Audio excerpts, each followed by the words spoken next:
এদেশে লক্ষ কোটি ভোটার আছে, নেতা আছে, নেত্রী আছে, কিন্তু আমার হাদি যে ভালোবাসা নিয়ে গেছে ওই ভালোবাসা কয়জন পেয়েছে, ঠিক কিনা?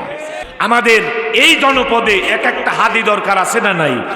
এই হাদিরা যতদিন থাকবে ইনশাআল্লাহ হাদিদের কাছে আমাদের দেশ নিরাপদ। আর ফ্যাসিস্ট, চাঁদাবাজ, জোচ্চোর, টেন্ডারবাজ এদের কাছে এদেশ কোনোদিন নিশ্চয়তা নেই, এদের কাছে এদেশ নিরাপদ না, ঠিক কিনা? আল্লাহ ঘরে ঘরে হাদিদের জন্মগ্রহণ করার তৌফিক দান করুক বলি আমিন। আয়রা আমার, আজকে সারা পৃথিবী আমার ওসমান হাদির জন্য দোয়া করছে। এই বরিশালেরই তো ছেলে, ঠিক কিনা? এই বরিশালের ছেলে ওসমান হাদি কায়েদ শাহ হুজুর রহমাতুল্লাহ আলাইহির শাগরেদ ছিলেন, মাদ্রাসার টিচার ছিলেন, ধর্মীয় ফ্যামিলির ছেলে।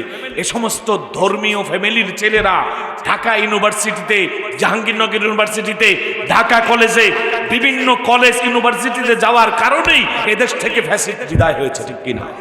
আমি আপনাদের সামনে কোরআনে হাকিম থেকে যে আয়াত শরীফা চয়ন করেছি, এটি হচ্ছে কোরআনে হাকিমের ঐতিহাসিক এবং ঐতিহ্যবাহী একটি সূরার আলোচ্য অংশ বিশেষ। তার আগে আমার সাথে কণ্ঠ মিলিয়ে একটু বলতে হবে, আমার হাতে যে মানবতার মুক্তির একমাত্র সনদ, এই কিতাবের নাম কি? আর একটু মহব্বতের সাথে বলি, কিতাবের নাম কি? এই কিতাব মোট কত পারা? 30 পারা। কোরআনের মধ্যে আছে মোট কয়টি সূরা? 114টি সূরার মধ্যে তৃতীয় পারায় অবস্থিত যে সূরা, সূরাটির নাম হচ্ছে সূরাতু আল ইমরান। এই সূরা আলু ইমরানা আলোচ্য সূরার মধ্যে আল্লাহ পাক যে আয়াত শরীফা দিয়েছেন, এই সূরা কোরআনে হাকিমের 114টি সূরার মধ্যে কোরআনের শ্রেণীবিন্যাস হিসেবে 3 নম্বর সূরা এবং বৃহৎ সূরার দিক থেকে এটা কোরআনে সর্বোচ্চ দ্বিতীয় সূরা। সূরার নাম আলু ইমরানা। এই সূরার মধ্যে 200 আয়াত শরীফা এবং 20খানা রুকু আছে। 20 রুকু এবং 200 আয়াত শরীফা বিশিষ্ট এই ঐতিহ্যবাহী ঐতিহাসিক সূরার আলোকে আমরা কিছু আলোচনা করব। সে প্রয়াসে, সেজন্য আমি আপনাদের সামনে 200 আয়াত বিশিষ্ট আলোচ্য সূরার 140 নম্বর আয়াত শরীফা তেলাওয়াত করেছি। আল্লাহ তাআলা আজকের পঠিত আয়াতের উপরের যতটুকু আলোচনা হয় এটা আমাদের ইহকাল এবং পরকালীন পাথেয় হিসেবে কবুল করুক বলি আমিন। তাহলে আমরা যে সূরা থেকে আলোচনা করব, সূরার নাম কি? সূরা আলু ইমরানা। আলু ইমরানা সূরার নাম্বার কত? 3। আলোচ্য সূরাটি রাসূল করিম সাল্লাল্লাহু আলাইহি সাল্লামের মক্কা আল মুআজ্জামা, তার জন্মভূমি, সেখান থেকে হিজরতের পরে আল্লাহর নবীর শহর মদিনাতুর রাসূল সাল্লাল্লাহু আলাইহি ওয়াসাল্লাম মদিনা আল মুনাওয়ারায় যাওয়ার পরে নাজিল হয়েছে। এজন্য পঠিত সূরাকে মাদানী সূরাও বলা হয়।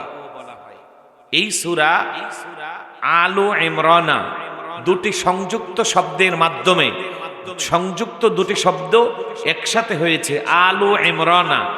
আল শব্দের অর্থ অসাধারণ পরিবার, ইমরান শব্দের অর্থ এটা একজন মানুষের নাম। তাহলে আলু ইমরানা অর্থাৎ ইমরানের অসাধারণ পরিবার। সুবহানাল্লাহ বলেন। ইমরানের ঐতিহ্যবাহী পরিবার, অসাধারণ পরিবার, সম্মানিত পরিবার। কোরআনে আহাল শব্দের অর্থ পরিবার হয়, আল শব্দের অর্থ ও পরিবার হয়। যেখানে সম্মানিত পরিবার সেখানে আল্লাহ আল শব্দ ব্যবহার করেন, যেখানে স্বাভাবিক পরিবার হয় এখানে আল্লাহ আহাল শব্দ ব্যবহার করে। আলোচ্য সূরাকে আল্লাহ আহলে ইমরান না বলে বলেছেন আলু ইমরানা। এর অর্থ হলো এই সূরাটি যেই পরিবারের নামে নাজিল হয়েছে এই পরিবারটি জগতের এক অসাধারণ পরিবার। বলি সুবহানাল্লাহ। ভাইরা মান, আল্লাহ রাব্বুল আলামিন এই বিশাল আকাশের মালিক, বিস্তীর্ণ জমিনের মালিক, রাজ সম্রাটের সম্রাট, বিচার দিনের একচ্ছত্র অধিপতি আমার আল্লাহ রাব্বুল আলামিন যে পরিবারের নামের উপরে সূরা নাজিল করলেন ওই পরিবারের মোট সদস্য সংখ্যা হলো 4 জন। কয়জন? 4 জন সদস্য বিশিষ্ট পরিবার। পরিবার যিনি মূল কর্তা তার নাম হচ্ছে ইমরান। তার নাম কি?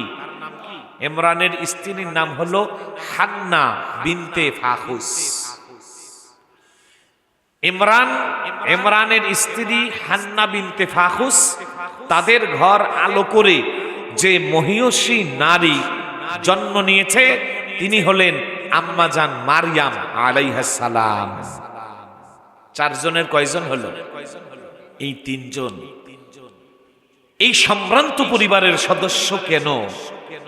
তাদের ভাগ্য, তাদের সৌভাগ্য এতটাই ছিল যে আল্লাহ রাব্বুল আলামিন জগতে সবার সাথে কথা বলেন না। সুবহানাল্লাহ বলেন। আল্লাহ পাক সবার সাথে মোকালামা করেন না। আল্লাহ শুধু নবীদের সাথে কথা বলেন, আর এক্সেপশনাল ইন্ডিভিজুয়াল নবী ছাড়া কিছু মানুষের সাথে আল্লাহ পাক কথা বলেন। ওই কথাকে ওহী বলা হয় না, এটাকে বলা হয় ইলহাম।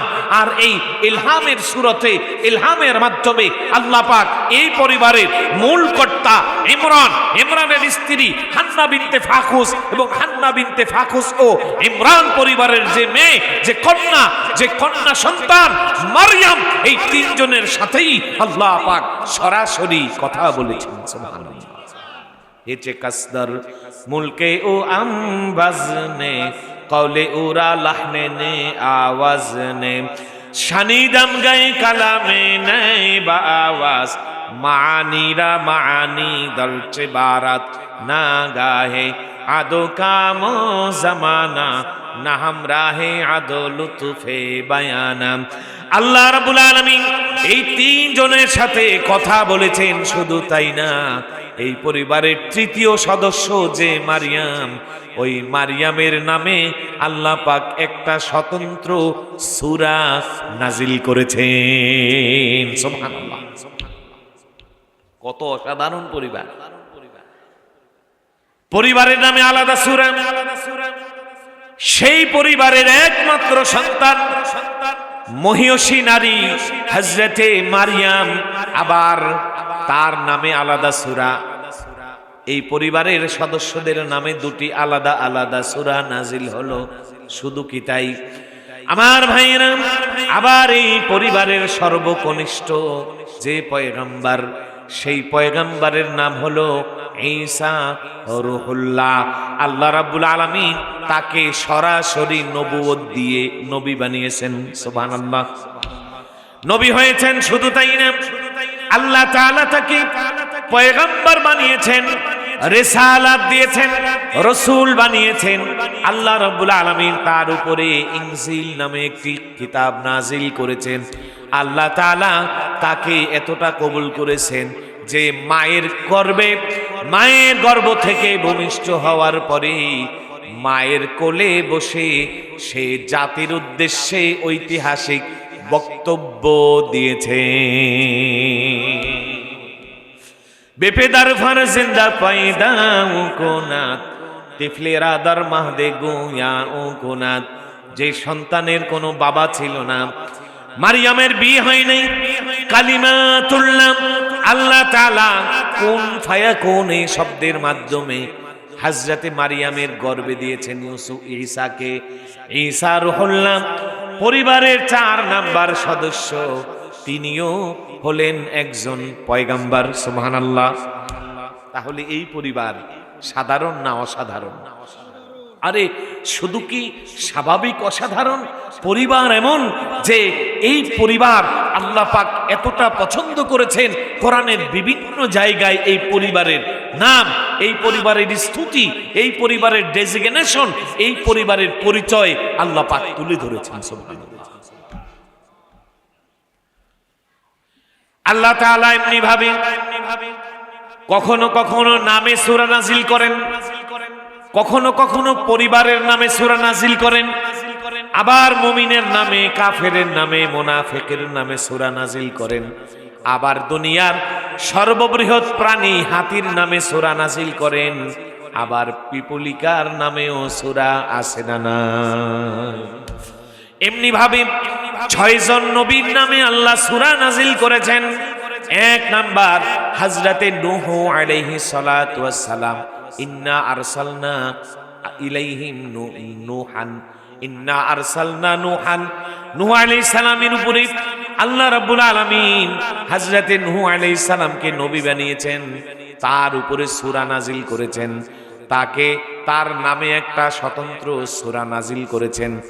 6 জন পয়গম্বরের মধ্যে 2 নাম্বার হযরতে হুদ আলাইহিস সালামের নামে আল্লাহ তাআলা স্বতন্ত্র সূরা নাজিল করেছেন। 3 নাম্বার হযরতে ইব্রাহিম খলিলুল্লাহর নামে আল্লাহ সূরা নাজিল করেছেন। 4 নাম্বার হযরতে লূত আলাইহিস সালাতু ওয়াস সালামের উপরে সূরা নাজিল করেছেন। 5 নাম্বার হযরতে ইউসুফ আলাইহিস সালামের নামে সূরা নাজিল করেছেন। 6 নাম্বার আল্লাহর নবী, বিশ্ব নবী, মানবতার নবী, মানব দানবের নবী, জিন ইনসানের নবী, সাদা কালোর নবী, আরব আজমের নবী, নবীদের নবী, নবী রাহমাতাল লিল আলামিন, আকায়ে নামদার তাজেদারে মদিনা আহমদ মুজতবা মুহাম্মদ মুস্তাফা সাল্লাল্লাহু আলাইহি সাল্লামের উপরে সূরা নাজিল করেছে। তাহলে কয়জন নবীর উপরে সূরা আসলো? 6 জন নবীর উপরে সূরা নাজিল হয়েছে। আবার আল্লাহ তাআলা 2 জন ওলির নামে সূরা নাজিল করেছেন। তার মধ্যে একজন হলেন মেয়ে আর একজন হলো ছেলে। তার কারণ কি?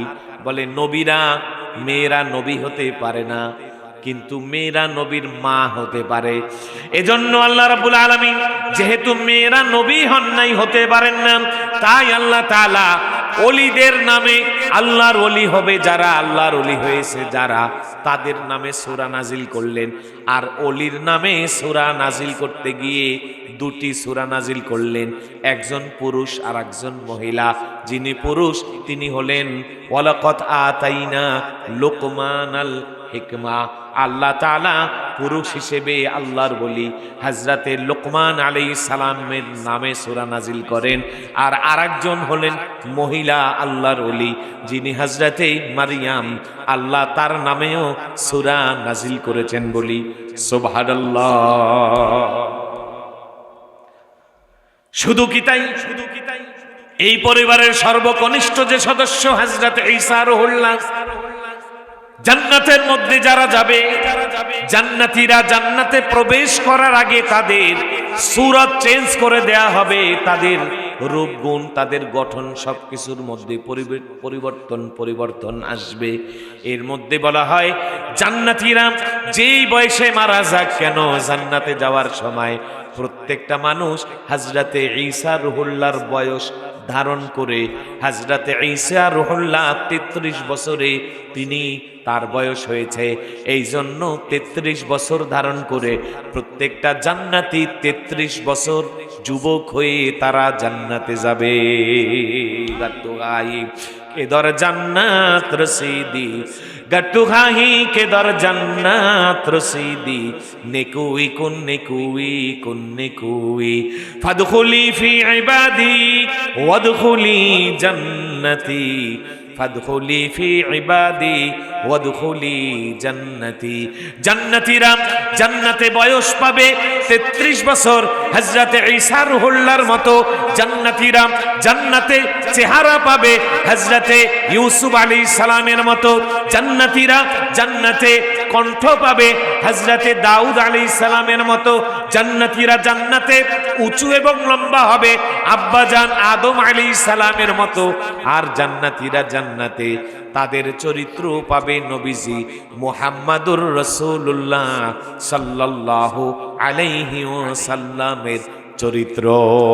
গট্টু খাহি গোরে রওশন কোনি, গট্টু খাহি গোরে রওশন কোনি, গিরে লাজিম সুন্নতে পয়গম্বরি, সুন্নতে পয়গম্বরি রা পেশে কোন, দরহামা কারে ইমামে খেসে কোন, বাহর রঙ্গ দফে নফসানে হাওয়া, সুন্নতে পয়গম্বরি বেহতর দাওয়া, লা ইলাহা ইল্লাল্লাহ।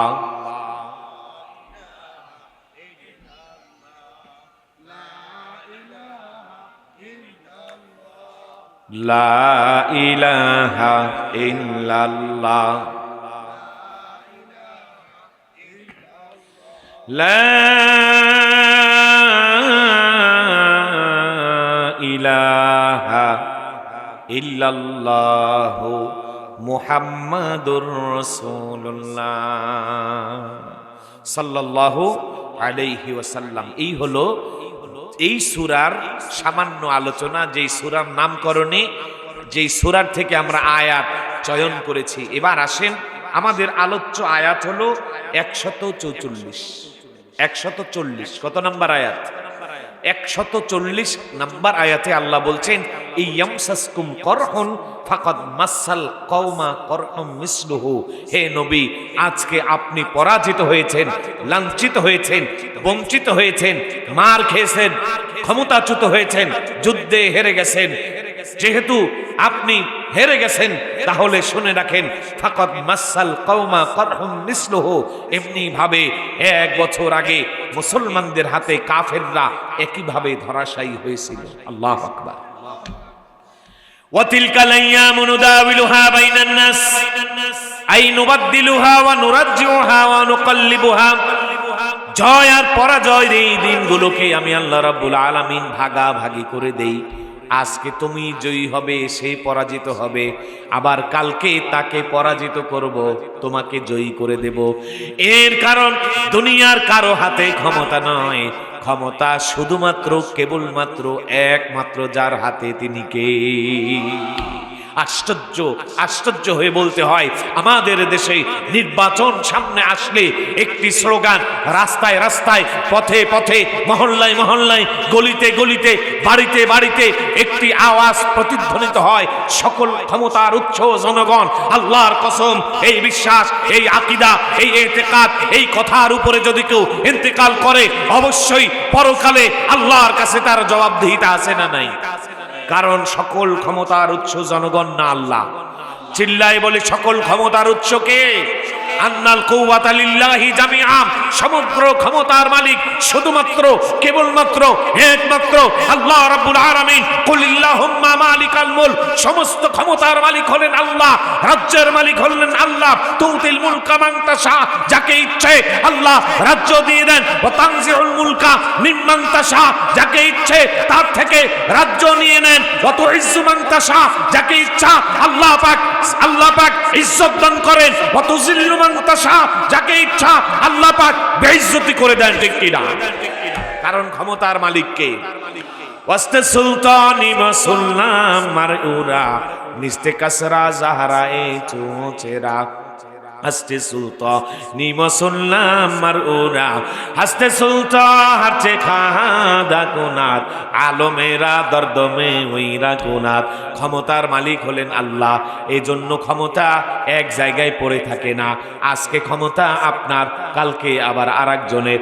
আবার এই ক্ষমতার পালা বদলে পরশু ক্ষমতা আরেকজনকে দিয়ে দেন।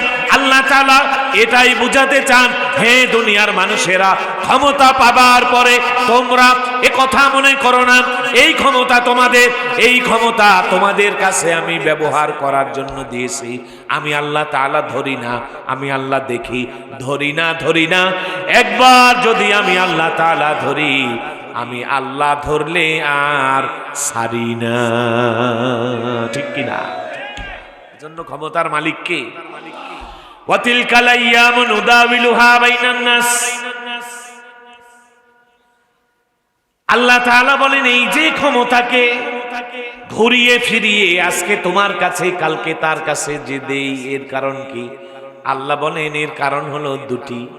কয়টি? ওয়া ইয়ালামাল্লাহুল্লাযীনা আমানু। আল্লাহ তাআলা বলেন, ওয়াহুল্লাযীনা আমানু। আমি আল্লাহ তাআলা দেখি ক্ষমতা পেয়ে, ক্ষমতা পাবার পরে সে ক্ষমতার আগে কেমন ছিল আর ক্ষমতার পরে কেমন ছিল। যদি দেখে ক্ষমতা পাবার আগে সে ছিল আল্লাহওয়ালা, আর ক্ষমতা পাওয়ার পরে হয়েছে ইবলিস শয়তানের খালাতো ভাই, এমন মানুষ আমাদের দেশে আছে না? না, আল্লাহ পাক এটাই দেখতে চান। ওয়ালিয়ালামাল্লাহুল্লাযীনা আমানু। তোমরা ক্ষমতা পাবার পরে কার পজিশন কি হয়, কে কি আচরণ করে, ক্ষমতা পাবার পরে এই ক্ষমতাকে কে কিভাবে ব্যবহার করে, আমি আল্লাহ এটা দেখি।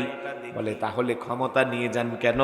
ওয়ায়াত্তাখিদা মিনকুম শুহাদা, আর ক্ষমতা নিয়ে আমি আল্লাহ তাআলা জালেমদের থেকে, আমি আল্লাহ রাব্বুল আলামিন দেখি জালেমরা ক্ষমতা পেয়ে মাজলুমের উপরে জুলুম করে, নির্যাতন করে, নিষ্পেষণ করে। এই নিগৃহীত নিষ্পেষিত মাজলুম মানবতা তারা জীবন দিয়ে দেয়। আমি আল্লাহ রাব্বুল আলামিন ওই লোকগুলোকে আমার জান্নাতের প্রথম শ্রেণীর মেহমান হিসেবে কবুল করে আমি আল্লাহ তাআলা তাকে শাহাদাতের মর্যাদা দিয়ে দেই। আল্লাহু আকবার। ওয়াল্লাহু লা ইউহিব্বুদ যালিমিন। আল্লাহ বলেন তবে আমি কিন্তু জালেমদেরকে পছন্দ করি না। জালেমদেরকে কে পছন্দ করেন না? তাহলে জালেম হওয়া যাবে? এই হলো আয়াতের সামান্য তর্জমা। এবার আমরা তাফসিরে প্রবেশ করব। কোরআনের তাফসির হচ্ছে বাল সে খাল নিকালনা, এটাকে বলে চুলচেরা বিশ্লেষণ। এই আমসাসকুম করহন, করহন শব্দে তিনটি অক্ষর। এই শব্দটা বিল ফাতহে ওয়াবিল বিদ্দম্মা ওয়াবিল ফাতহে দুই ভাবে করহন কুরহুন পড়া যায়। দুইটার অর্থ দুই রকম। জারহুন ওয়া আলামুল জারহে, ব্যথা এবং ব্যথার আঘাত, দুইটাকেই করহন বলা হয়। কিন্তু এখানে এই আয়াতের অংশে এই শব্দের দ্বারা আল্লাহ পাক প্রথম করহন দ্বারা উহুদের উদ্দেশ্য নিয়েছেন, দ্বিতীয় করহন দ্বারা বদরের উদ্দেশ্য নিয়েছেন। উহুদ বদর এই দুটি বিশাল মহাযুদ্ধকে ছোট্ট তিনটি অক্ষরের মধ্যে আল্লাহ পাক ঢুকিয়ে দিয়েছেন। সুবহানাল্লাহ। এবার আসেন আল্লাহ রাব্বুল আলামিন বলছেন ইয়ামসাসকুম করহুন, হে নবী আজ তোমরা উহুদে মার খেয়েছো, ফাকাদ মাসাল কওমা করহুম মিসলুহু, তাহলে তাতে কি হয়েছে? বদরেও তো তোমরা মার দিয়েছিলে, ঠিক কিনা? উহুদ এমন এক পর্বতমালার নাম। আল্লাহর নবী বিশ্ব নবী, মানবতার নবী, মানব দানবের নবী, জিন ইনসানের নবী, সাদা কালো নবী, আরব আজমের নবী, নবীদের নবী, রাহমাতাল লিল আলামিন। উহুদের দিকে ইশারা দিয়ে বলেন হাদা জাবালুন, উহুদ এমন একটা পাহাড়ের নাম, ইউহিব্বুনা ওয়া নুহিব্বুহু, এই পাহাড় মুমিনদেরকে মহব্বত করে, আমরাও এই পাহাড়কে মহব্বত করি। সুবহানাল্লাহ। ভাইরা মান, এক বছর আগে 17ই রমজান ঐতিহাসিক বদর হয়েছে। বদরের যুদ্ধে মুসলমান নিরঙ্কুশ বিজয় পেয়েছে।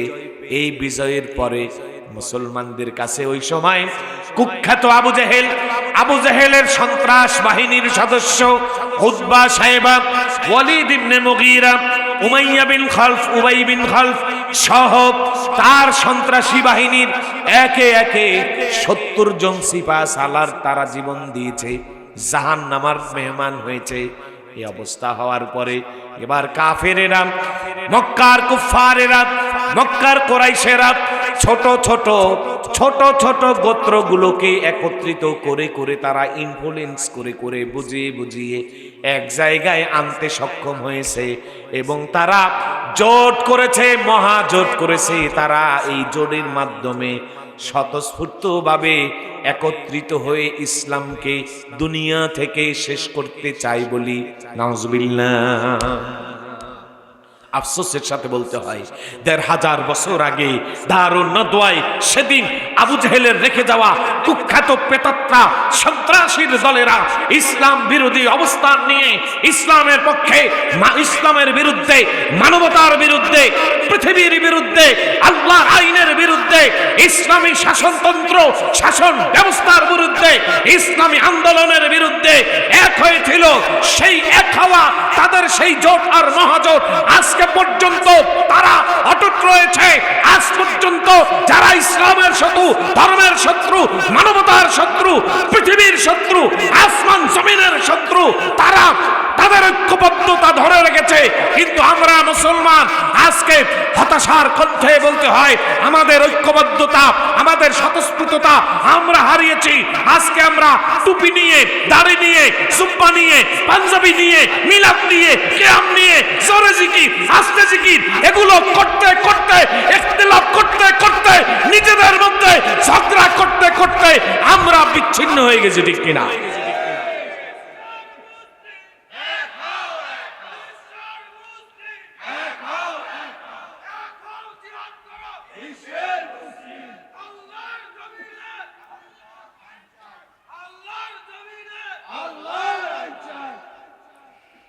আফসোসের বিষয়, মুসলমান কেন তার ঐক্যবদ্ধতা ধরে রাখতে পারল না? আল্লাহ রাব্বুল আলামিন যেখানে স্পষ্ট বার্তা দিয়েছেন, ওয়াতাসিমু বিহাবলিল্লাহি জামিআ, আল্লাহর এই কোরআনের বহুমুখী নাম, নানান নাম আছে। এর একটি নাম আল কোরআন, এর একটি নাম আল কিতাব, এর একটি নাম শেফা, এর একটি নাম রহমত, এর একটি নাম ফুরকান, এর একটি নাম উম্মুল কিতাব, এর একটি নাম সাবে মাসানি, এর একটি নাম নূর, এর একটি নাম হাবলুল্লাহ। আল্লাহ পাক বলছেন ওয়াতাসিমু বিহাবলিল্লাহি জামিআ, আল্লাহর রজ্জু, আল্লাহর রশি, আল্লাহর কোরআন, আল্লাহর বিধান, আল্লাহর দেয়া এই ওহির বার্তাকে জামিআ স্বতঃস্ফূর্তভাবে সকলে মিলে ধরো। সুবহানাল্লাহ। ওয়ালা তাফাররাকু, খবরদার খবরদার, তোমরা নিজেদের মধ্যে বিভেদ করবে না। কোথায় সেই কথা রাখতে পেরেছি? আমরা পরিচয় দিই আমরা মুসলমান, কিন্তু আমাদের যে ঐক্যের কথা বলা হয়েছিল সেই ঐক্য আমরা নষ্ট করেছি। আল্লাহ এ জাতির ঐক্য ফিরিয়ে দিক বলে আমিন। এ জাতি যতদিন পর্যন্ত ঐক্য না হবে ততদিন পর্যন্ত ইউনিটি ইজ পাওয়ার, ওই শক্তি ফিরে পাবে না যেই শক্তি দিয়ে বদরে মাত্র 313 জন মুসলমান কুখ্যাত আবু জাহেলের 3000 সন্ত্রাসীকে তারা সেখান থেকে পালিয়ে যেতে বাধ্য করেছে, ঠিক কিনা? ঐক্য যতদিন না আসবে ততদিন পর্যন্ত বদরের শক্তি ফিরিয়ে পাওয়া সম্ভব। আল্লাহ রাব্বুল আলামিন এই সংবাদ পৌঁছে দিলেন। আমার নবী মসজিদে নববীতে জুমার সালাত আদায় করলেন। জুমার নামাজ শেষ করে আল্লাহ নবী এবার বললেন, আমার সাহাবীরা তোমাদের সাথে পরামর্শ আছে, মুশাওয়ারা আছে। সাহাবীরা বললেন, ইয়া রাসূলুল্লাহ, ইয়া হাবিবাল্লাহ, কিসের মাশাওয়ারা?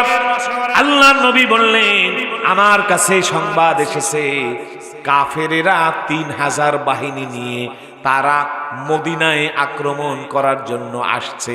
বলি নাউজুবিল্লাহ। এবার আমরা কি করতে পারি?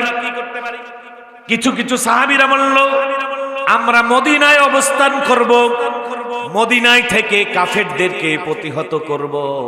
কিন্তু যুবক শ্রেণীর সাহাবীরা আর অনেক সাহাবী যারা বদরে যেতে পারেনি, বদরে শাহাদাতের তামান্না ছিল, শাহাদাত বরণ করতে পারে না, এমন সাহাবীরা বললেন, ইয়া রাসূলুল্লাহ, ইয়া হাবিবাল্লাহ, আমরা উহুদে গিয়ে তাদের সাথে যুদ্ধ করব। উহুদে যুদ্ধ করবে। এই ব্যাপারে যখন কথাবার্তা হলো, আমার নবী রাহমাতাল লিল আলামিন এবার স্বাভাবিক পোশাকে তিনি হুজ্জার মধ্যে, তার ঘরের মধ্যে তিনি প্রবেশ করলেন। ঘর থেকে যখন তিনি বের হয়ে আসেন তখন আল্লাহর নবীর পরনে লোহার টুপি, পরনে যুদ্ধের পোশাক, হাতে যুদ্ধের অস্ত্র। সাহাবীরা দেখে বলল, ইয়া রাসূলুল্লাহ, ইয়া হাবিবাল্লাহ, আপনি এখনো সিদ্ধান্ত বদলাতে পারেন, আপনি যেটা বলেন তাই হবে। আল্লাহর নবী বললেন, এখন আর সিদ্ধান্ত বদলানোর সময় নাই। কোন নবীর জন্য এটা সমীচীন নয় যে যুদ্ধের পোশাক পরার পরে যুদ্ধ না করে বাড়ি ফিরে আসা। আল্লাহু আকবার। ইতিমধ্যে আল্লাহর নবী স্বপ্নে দেখেছেন। ইবনে হাজার আসকালানী রাহমাতুল্লাহ আলাইহি লেখেন, আমার নবী ঘুমিয়ে আছেন, স্বপ্ন যোগে দেখলেন নবীর সামনে একটা গরু জবাই হচ্ছে, পশু জবাই হচ্ছে, একটা গাভীর জবাই হয়ে গেল। আল্লাহ নবী ঘুমের মধ্যে, স্বপ্নের মধ্যে দেখলেন তার সামনে পশু জবাই হচ্ছে। আবার স্বপ্নে দেখলেন আল্লাহর নবীর তরবারিটা তিনি কোষ মুক্ত করলেন। তরবারি যখন বের করেছেন বিশ্ব নবীর তরবারি আল্লাহর নবী একটা ঝাঁকুনি দিলেন, একটা ঝাঁকি দেওয়ার সাথে সাথে তরবারিটা পুরান হয়ে গেল, জং ধরে গেল, থেতলে গেল, অচল হয়ে গেল, বাঁকা হয়ে গেল। আল্লাহর নবী স্বপ্নে কিছুই বুঝে উঠলেন না। আবার তিনি যখন দ্বিতীয়বার তরবারিটি আরেকটা ঝাঁকি দিলেন, এই ঝাঁকি দেওয়ার পরে পূর্ণবার তরবারিটি আরো ঝকঝকে, তকতকে, ফকফকে এবং আগের চাইতে বেশি ধারালো এবং সোজা সোচালো হয়ে গেল বলি সুবহানাল্লাহ। আবার আল্লাহর নবী দেখলেন তিনি যুদ্ধের পোশাক পরে দাঁড়িয়ে আছেন, যুদ্ধের বর্ণ পরে দাঁড়িয়ে আছেন। বিশ্ব নবী, আমার নবী, মানবতার নবী, মানব দানবের নবী, আল্লাহর নবী, তিনি যে স্বপ্নে দেখতেন এই স্বপ্নগুলো ছিল ওহী। আল্লাহু আকবার। কারণ আমরা ঘুমাই, আমাদের চোখ ঘুমায়, মন ঘুমায়, দুটো একসাথেই ঘুমায়, কিন্তু নবীদের চোখ ঘুমতো, মন ঘুমাতো না। এজন্য সমস্ত নবীদের স্বপ্নগুলো ছিল ওহী। আল্লাহু আকবার। আমার নবী স্বপ্নের ব্যাখ্যা বুঝে ফেললেন। প্রথম স্বপ্নের ব্যাখ্যা হলো রাসূলের সামনে গাবি জবাই দেয়া হচ্ছে। এই স্বপ্নের ব্যাখ্যা হলো অচিরেই একটি জিহাদ হবে, একটি যুদ্ধ হবে, একটি সংগ্রাম হবে। সেই সশস্ত্র সংগ্রামে আল্লাহর নবীর কলিজার টুকরা কিছু সাহাবীরা শহীদ হয়ে যাবে। সুবহানাল্লাহ। আল্লাহর নবী দেখলেন তরবারিটি থেতলে গেছে, তরবারিটি অচল হয়ে গেছে, মরিচা পড়ে গেছে, তরবারিটি এলোমেলো হয়ে গেছে। এই স্বপ্নের ব্যাখ্যা হলো এই যুদ্ধে মুসলমানরা সাময়িকভাবে পরাজিত হবে, পরাভূত হবে, তারা হেরে যাবে। এরপরে আরেক ঝাঁকি দেওয়ার পরে কি হয়েছে? চকচকে ফকফকে হয়েছে। এই স্বপ্নের ব্যাখ্যা হলো ইবনে হাজার আসকালানী রাহমাতুল্লাহ আলাইহি লেখেন, এরপরে এই যুদ্ধের হেরে যাওয়া থেকে মুসলমান যে ইবরত হাসিল করবে, যে শিক্ষা নেবে, যে দিক দর্শন নেবে, সেই দর্শন, সেই শিক্ষা এবং এর থেকে যে থিওরি এবং অভিজ্ঞতা নেবে, সেই অভিজ্ঞতার আলোকে তারা যে পথ চলবে, তাদের এই পথ চলা কিয়ামত পর্যন্ত আর কেউ রুখে দিতে পারবে না। সুবহানাল্লাহ। তারা আরো বেশি শক্তিশালী হয়ে যাবে। আর একটা স্বপ্ন কি দেখলেন? তিনি পোশাক পরা আছেন। কিসের পোশাক? যুদ্ধের পোশাক হয় কাপড়ের না লোহার? লোহার পোশাক যদি কেউ পরে থাকে তার সিনার মধ্যে শত্রুপক্ষ আক্রমণ করতে পারে? এর অর্থ হলো, হে নবী, আপনার সিনাটা কেমন যেন আপনার শহর মদিনা। সুবহানাল্লাহ। কুদরত কা তামাশা হে मदीने की गली में, जन्नत का नमूना है मदीने की गली में। মদিনা এমন এক শহর, হে নবী আপনি ভয় পাবেন না, আপনার মদিনা সাহাবীরা হেরে গেলেও এই মদিনায় কেউ আক্রমণ করতে পারবে না। আল্লাহু আকবার। শুধু কি তাই? শুধু কি তাই? দাজ্জাল পৃথিবীতে আসবে, পৃথিবীতে সে তাণ্ডব লীলা চালিয়ে যাবে। তার তাণ্ডবে দুনিয়ার মানুষগুলো ওই ফিতনার মধ্যে পড়ে সাধারণ মানুষ ঈমান হারা হয়ে যাবে। শহরের পরে শহর, দেশের পরে দেশে দাজ্জাল ফিতনা সৃষ্টি করার পরে এক পর্যায়ে দাজ্জাল এতম নেবে এবং দাজ্জাল ইচ্ছা পোষণ করবে আজকে সে মদিনা থেকে মুসলমানদেরকে উৎখাত করে দেবে, মদিনায় আক্রমণ চালাবে। এই জন্য মদিনার সীমান্তে পৌঁছে যাবে।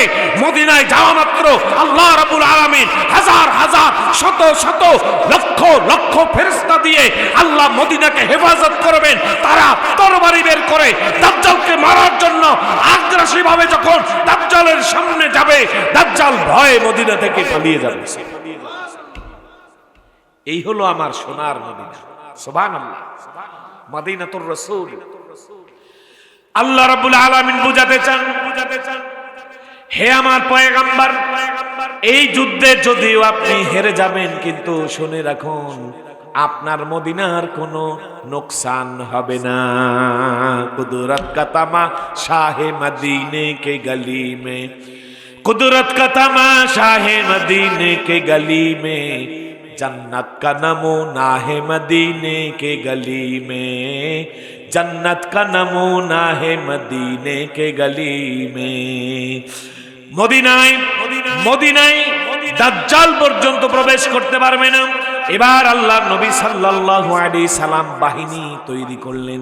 এক দুইজন করে আল্লাহর নবী রাহমাতাল লিল আলামিন এবার মদিনায় কাফেরদের বিরুদ্ধে মাত্র 1000 সৈন্য সংখ্যা তৈরি করলেন। সুবহানাল্লাহ।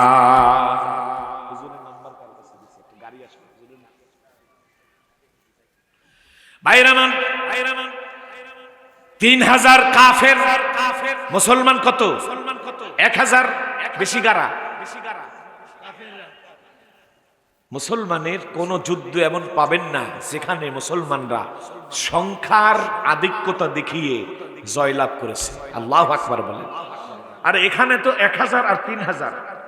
যদি মোতার যুদ্ধে যান সেখানে দেখবেন 2 লক্ষ আর 3000। কয় লক্ষ? 2 লক্ষ কাফের। আল্লাহর নবী মসজিদে নববীর মধ্যে বসা, নবী আমার বললেন মোতার প্রান্তে যুদ্ধে যেতে হবে। এই যুদ্ধে ক্যাপ্টেনের দায়িত্ব পালন করবে, ইমারতের দায়িত্ব পালন করবে। এই যুদ্ধে যুদ্ধ পরিচালনা করার জন্য আমির হবেন যিনি, তিনি হলো আমার ছেলে যায়েদ ইবনে হারেসা।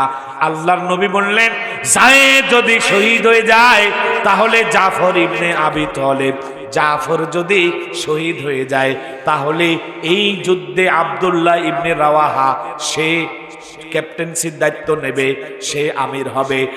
আর যদি আব্দুল্লাহ ইবনে রাওয়াহা সেও শহীদ হয়ে যায় তাহলে এই যুদ্ধে অন্য কোন আল্লাহর বান্দাকে তোমরা ক্যাপ্টেন বানিয়ে যুদ্ধ করবে। 3টি নাম নিলেন।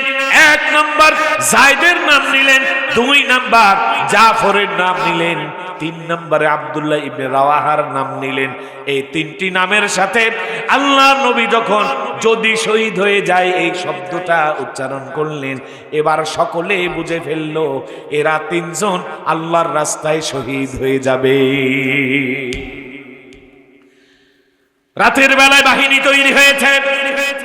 বৃহস্পতিবার রাত, পরের দিন শুক্রবার জুমাবার, তারা জিহাদের ময়দানে চলে যাবে। আব্দুল্লাহ ইবনে রাওয়াহা বললেন হে জাফর, হে আবু তালেব, জাফর ইবনে আবি তালেব, হে যায়েদ ইবনে হারেসা, তোমরা তো মক্কার মানুষ, তোমরা নবীকে অনেক দেখেছো, ছোটবেলা থেকে নবীর সাথে চলেছো, নবীকে দেখেছো। যায়েদ রে, তুমি তো নবীর সাথেই বড় হয়েছো, নবীর ঘরে নবীর সন্তান হিসেবে লালিত পালিত হয়েছো। আমার রাহমাতুল লিল আলামিন কি কত না দেখেছো, তোমরা যত দেখেছো আমি তো অত দেখতে পারি নাই। যেইভাবে নাম বলেছে তোমরাও বোঝো, আমিও বুঝি, আমরা আর এই যুদ্ধ থেকে ফেরত আসব না। সুতরাং কালকে জুমার নামাজ আরে আর কোনদিন রাহমাতুল লিল আলামিনের পিছনে নামাজ পড়া হবে না। তাহলে তোমরা চলে যাও, সকালবেলা ফজরের পরে তোমরা মোতার উদ্দেশ্যে, জিহাদের উদ্দেশ্যে রওনা হয়ে চলে যাবে। আমি একটু দেরি করে যাব, কারণ আমার মন চায় রাহমাতুল লিল আলামিনকে তো আর কোনদিন দেখতে পাবো না, এটাই শেষ দেখা। তাহলে আমি রাহমাতুল লিল আলামিনকে মন ভরে দেখে নেব। আল্লাহ নবী জুমার নামাজে আসবেন, খুতবা দিবেন, ইমামতি করবেন, জাতির উদ্দেশ্যে বক্তব্য দিবেন, ভাষণ দেবেন। আমি এটা নীরবে আল্লাহর নবীকে একটু দেখব। আমি জুমার নামাজ শেষ করার পরে আবার রওনা দেব, আমি দ্রুত ঘোড়া চালাতে পারি। তোমরা ফজরের নামাজ পড়ে রওনা দিয়ে যেখানে যেই পর্যন্ত যাবে, আমি জোহরের নামাজ পড়ে দ্রুত বেগে ঘোড়া চালাইয়া ওই পর্যন্ত অল্প সময়ের মধ্যে চলে যেতে পারবো। সুতরাং তোমরা চলে যাও। আমার ভাইয়েরা, পরের দিন জুমাবার শুক্রবার নামাজ শেষ হয়ে গেল। ফজরের নামাজের পরে হযরত আব্দুল্লাহ ইবনে রাওয়াহা তিনি রয়ে গেলেন, আর জাফর এবং যায়েদ এরা বাহিনী নিয়ে 3000 সৈন্য সহ এরা রওনা দিয়ে চলে গেল মোতার প্রান্তে। হযরতে আব্দুল্লাহ ইবনে রাওয়াহা মসজিদে আছে। বিলাল রাদিয়াল্লাহু তাআলা আনহু তিনি মসজিদে নববীতে জুমার আযান দিলেন। ইয়া আইয়ুহাল্লাযীনা আমানু ইযা নুদিয়া লিস-সালাতি মিন ইয়াউমিল জুমআ ফাসআউ ইলা যিকরিল্লাহি ওয়া যারুল বাই'। এবার আযান হয়ে গেল। বিলালের আযানের পরে সাহাবীরা লাইন ধরে মসজিদে এসে বসে পড়ল। আল্লাহর নবী মিম্বারে উঠে গেলেন। মিম্বারে দাঁড়িয়ে বিশ্ব নবী লক্ষ্য করলেন যে আব্দুল্লাহ ইবনে রাওয়াহা, যায়েদ ইবনে হারেসা এবং হযরতে জাফর এদেরকে তিনি জিহাদে প্রেরণ করেছেন। সকালবেলা তাদের যাওয়ার কথা, এখনো তো তাদের মধ্যে একজন এই মজলিসে বসা। আল্লাহর নবী এটা দেখে রাগ করলেন, নবীর চেহারা মুবারক ধূসর বর্ণ হয়ে গেল, কাউকে কিছু বুঝতে দিলেন না। আল্লাহর নবী খুতবা দিলেন, জুমার সালাত দাঁড়ালো, নামাজ শেষ হয়ে গেল। নামাজ শেষে আল্লাহর নবী বললেন, তোমরা আব্দুল্লাহ ইবনে রাওয়াহাকে আমার সাথে দেখা করার জন্য বলো। আব্দুল্লাহ ইবনে রাওয়াহা এবার রয়ে গেল, দেখা করার জন্য গেল। আল্লাহর নবী বললেন, আব্দুল্লাহ তোমার আর দুইজন যে সাথী আছে ওই সাথীরা কোথায়? বলল, ইয়া রাসূলুল্লাহ, ইয়া হাবিবাল্লাহ, তারা দুইজন সকালেই বাহিনী নিয়ে চলে গেছে যুদ্ধে। বলে, তুমি কেন গেলে না? বলে, ইয়া রাসূলুল্লাহ, ইয়া হাবিবাল্লাহ, আপনি যেভাবে এলান করলেন আমরা বুঝে গেছি এই যুদ্ধের পরে আমরা আর ফিরে আসব না, জীবনের মতো চলে যাব। ইয়া রাসূলুল্লাহ, ইয়া হাবিবাল্লাহ, রাহমাতাল লিল আলামিনকে শেষবার দেখার জন্য, রাহমাতাল লিল আলামিনের জান্নাতি জবানে শেষ জুমার খুতবা শোনার জন্য আল্লাহর নবীর পিছনে শেষ জুমায় তার ইমামতিতে মুসল্লি হয়ে নামাজ পড়ার জন্য আমি রয়ে গেছি। আমাকে মুনাফিক ভাববেন না, আমি এখনই রওনা হব। রওনা দিয়ে অতি সত্বর আমি তাদেরকে ধরে ফেলবো। তাদেরকে আমি বলেছি আমি দ্রুত ঘোড়া চালাতে পারি, অল্প সময়ের মধ্যে তাদের ভিতরে পৌঁছে যাব।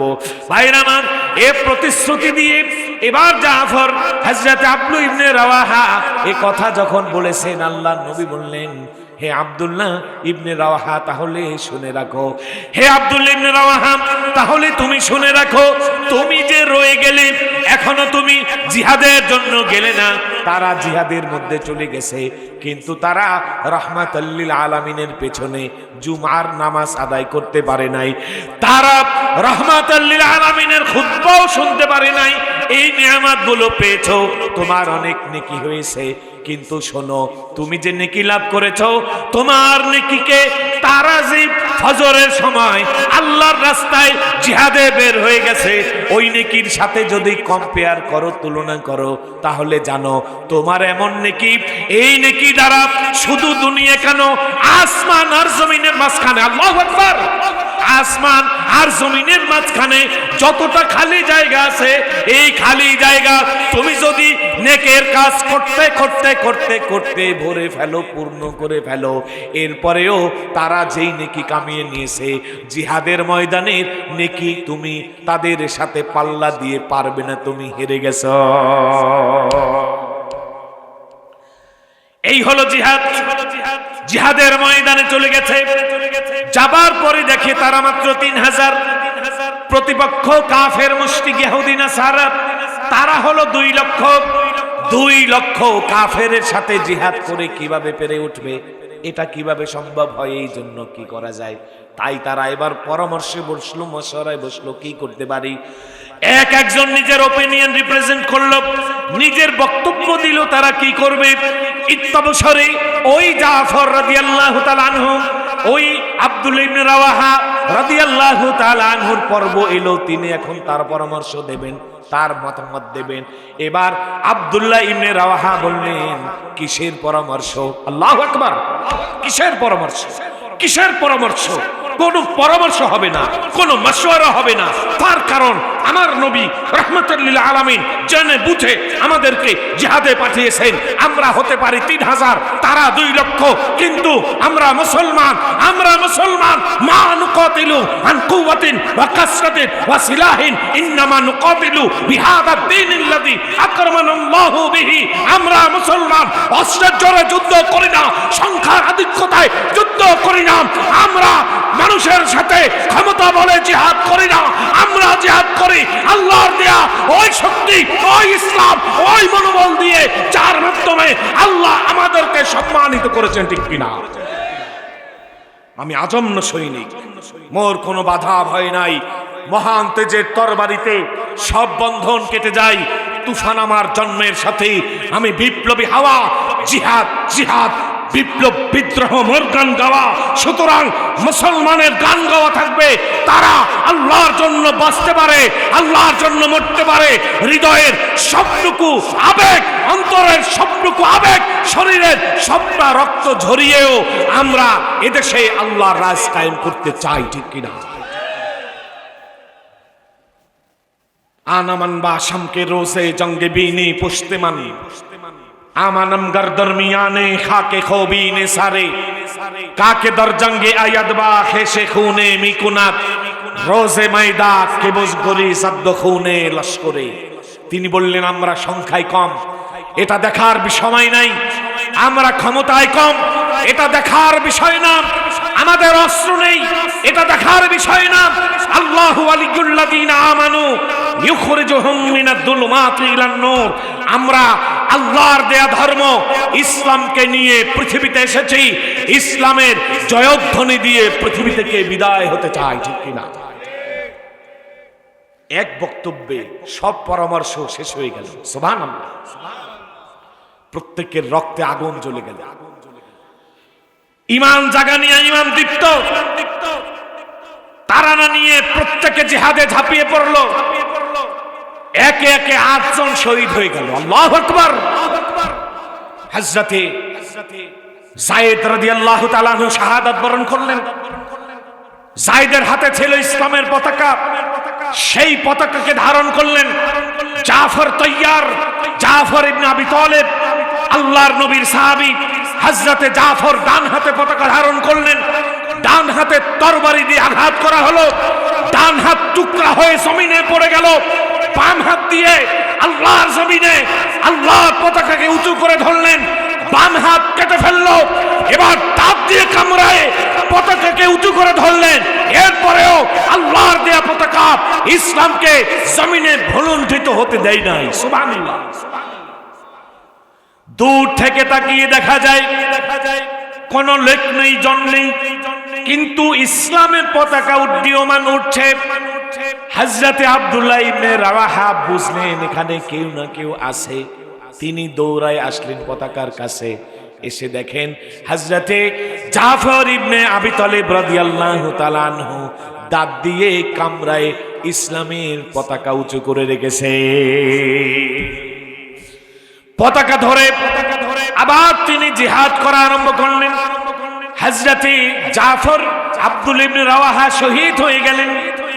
একে একে 8 জন মুসলমান শহীদ হয়ে গেলেন। কিন্তু 8 জন শহীদ হওয়ার পরিবর্তে 2 লক্ষ কাফেরেরা ওই ময়দান থেকে লেজ গুটিয়ে পালিয়ে যেতে বাধ্য হলো। তাহলে সংখ্যা দিয়ে ইসলাম কখনো লড়ে না, ঠিক কি না? সংখ্যা দিয়ে আপনি কয়জনের ভালোবাসা পাবেন? এদেশে লক্ষ কোটি ভোটার আছে, নেতা আছে, নেত্রী আছে, কিন্তু আমার হাদি যে ভালোবাসা নিয়ে গেছে ওই ভালোবাসা কয়জন পেয়েছে, ঠিক কি না? আরে হাদি যদি মরেও যায়, আল্লাহ হাদির হায়াতকে দারাজ করুক বলি আমিন। আমাদের এই জনপদে এক একটা হাদি দরকার আছে না নাই? এই হাদিরা যতদিন থাকবে ইনশাআল্লাহ হাদিদের কাছে আমাদের দেশ নিরাপদ। আর ফ্যাসিস্ট, চাঁদাবাজ, চোর, টেন্ডারবাজ এদের কাছে এদেশ কোনোদিন নিশ্চয়তা নেই, এদের কাছে এদেশ নিরাপদ না, ঠিক কি না? আল্লাহ ঘরে ঘরে হাদিদের জন্মগ্রহণ করার তৌফিক দান করুক বলি আমিন। ভাইরা আমার, আজকে সারা পৃথিবী আমার ওসমান হাদির জন্য দোয়া করছে। এই বরিশালেরই তো ছেলে, ঠিক কি না? এই বরিশালের ছেলে ওসমান হাদি কায়েদ শাহ হুজুর রহমাতুল্লাহ আলাইহি সাগরেদ ছিলেন, মাদ্রাসার টিচার ছিলেন, ধর্মীয় ফ্যামিলির ছেলে। এ সমস্ত ধর্মীয় ফ্যামিলির ছেলেরা ঢাকা ইউনিভার্সিটিতে, জাহাঙ্গীরনগর ইউনিভার্সিটিতে, ঢাকা কলেজে, বিভিন্ন কলেজ ইউনিভার্সিটিতে যাওয়ার কারণেই এদেশ থেকে ফ্যাসিস্ট বিদায় হয়েছে, ঠিক কিনা? আল্লাহ হাদির হায়াতের মধ্যে বারাকা দান করুক বলি আমিন। হাদিকে আরো শক্তিশালী হয়ে ফেরার তৌফিক দান করুক বলি আমিন। ভাইরা আমার, এই যে সংখ্যা দিয়ে কিচ্ছু হয় না। সুতরাং কাফের 3000, মুসলমান কয় হাজার? 1000। এবার তারা রওনা হলো। অর্ধাঅর্ধি রাস্তা যখন এসেছে, নির্ধারিত একটা জায়গায় এসে এবার একজন লোক রইসুল মুনাফিক ইবনে উবাই ইবনে সালুল, এই ব্যক্তি বলে, মুহাম্মদ এই যুদ্ধে আমি যেতে পারি না, তারা 3000 আমরা 1000, জেনে শুনে যাওয়া মানে আত্মহত্যা করা, বলি নাউজুবিল্লাহ। ওয়ালিয়ালামাল্লাহুল্লাযীনা আমানু, আল্লাহ এটাই বলছেন, মুমিনের ঈমানকে পরীক্ষা করেন কে? 300 লোক নিয়ে সে ওই ময়দান থেকে ফিরে আসলো। তাহলে মুসলমান গিয়েছিল 1000, রাস্তায় কমে গেল 300, রইল কত? এবার 700 লোক নিয়ে রাহমাতাল লিল আলামিন উহুদের ময়দানে পৌঁছেছেন। গিয়ে দেখলেন উহুদে একটি পাহাড় নয়, সেখানে 2টি পাহাড়।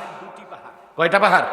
যারা হজব্রত পালন করতে গিয়েছেন অথবা সৌদি আরবে কোনো কারণে যাওয়া হয়েছে এবং আপনার উহুদের ময়দান পর্যটন হয়েছে, পর্যবেক্ষণ করা হয়েছে, তারা জানবেন যে উহুদের যে মাকবারাতুশ শুহাদা, শহীদের যে জান্নাতি গোরস্থান, এর পাশেই জাবালে আইনাইন একটি ছোট্ট টিলা পর্বত আছে, যাকে এখন বলা হয় জাবালে রুমাত, আর এর পাশেই বিশাল বড় উহুদের ময়দান। আল্লাহর নবী আবার অবজারভেশন করলেন, বিচার বিশ্লেষণ করলেন, তাফাক্কুর তাদাব্বুর করলেন, অ্যানালাইসিস করলেন, থিসিস করলেন, ভাবলেন, গবেষণা করলেন, এবং তিনি বুঝলেন যে উহুদের ময়দানটা এমন যে এই ময়দানে যে জাবালে আইনাইন আছে, এই পাহাড়ের পিছন দিক থেকে গেরিলা আক্রমণ হতে পারে। সুতরাং এই পাহাড়ের উপরে কিছু সাহাবীরা সশস্ত্র দাঁড়িয়ে প্রহরীর কাজ করলে গেরিলা আক্রমণটা বন্ধ হয়ে যাবে। আল্লাহু আকবার। আমার নবীর দর্শন দেখেন, আমার নবী একজন আদর্শ বাবা, আমার নবী একজন আদর্শ নানা, আমার নবী একজন আদর্শ প্রেসিডেন্ট, আমার নবী একজন আদর্শ ব্যবসায়ী, আমার নবী একজন আদর্শ স্বামী, আমার নবী একজন আদর্শ সন্তান, আমার নবী একজন আদর্শ যোদ্ধা। ঠিক কিনা? লাকাদ কানা লাকুম ফি রাসূলিল্লাহি উসওয়াতুন হাসানাহ, you have best example in my prophet মুহাম্মদুর রাসূলুল্লাহ সাল্লাল্লাহু। আল্লাহর নবীর রণকৌশলের কাছে গোটা পৃথিবী হেরে গেছে। সুবহানাল্লাহ বলে। মক্কা বিজয়ের সময় 8ম হিজরি রমজান মাস, আল্লাহর নবী 10,000 সাহাবী নিয়ে মক্কা থেকে, মদিনা থেকে মক্কার দিকে আমার নবী রওনা হয়েছেন। 10,000 সৈন্য।